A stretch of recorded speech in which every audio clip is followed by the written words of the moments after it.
2026 yilgi Chevrolet Tahoe zamonaviy dizayn, kuchli texnologiya va oilaviy qulaylikni birlashtirgan to'liq o'lchamli SUV sifatida taqdim etiladi. Ushbu model Chevrolet tomoshabinlari uchun katta qiziqish uyg'otadi, chunki u kundalik haydashdan tortib uzoq safarlargacha moslashuvchan imkoniyatlarni taklif qiladi. Tashqi ko'rinishda yanada agressiv old panjara, LED yoritish tizimi va aerodinamik chiziqlar mavjud bo'lib, ular avtomobilga ishonchli va sport ruhidagi qiyofa beradi. Keng kuzov va baland klerens yo'ldan tashqarida ham barqaror harakatni ta'minlaydi. Bu esa Tahoe'ni oilaviy sarguzashtlar uchun ideal tanlovga aylantiradi. Salon ichida haydovchi va yo'lovchilar uchun yuqori darajadagi qulaylik yaratilgan.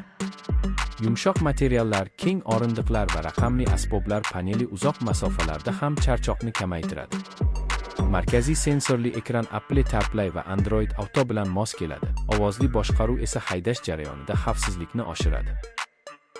Ikkinchi va uchinchi qator o'rindiqlari osongina buklanadi. Bu esa yukxona hajmini sezilarli darajada kengaytiradi. Oilaviy ehtiyojlar uchun mo'ljallangan sovutish va isitish tizimlari har bir yo'lovchi uchun alohida qulaylik yaratadi. Dvigatel variantlari kuch va samaradorlik muvozanatini saqlagan holda ishlab chiqilgan.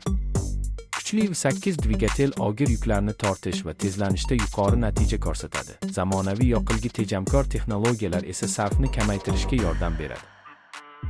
Avtomatik uzatmalar qutisi silliq almashinishni ta'minlaydi. To'liq yuritma tizimi esa turli yo'l sharoitlarida ishonchli boshqaruvni kafolatlaydi. Shahar ichida ham, magistralda ham Tahoe o'zini barqaror va qudratli tutadi. Xavfsizlik tizimlari 2026 yilgi Chevrolet Tahoe'ning eng muhim jihatlaridan biridir. Avtomatik favqulodda tormozlash, kor nuqta nazorati, adaptiv kruz nazorati va yo'l bo'ylab harakatni saqlash funksiyalari haydovchini qo'llab-quvvatlaydi.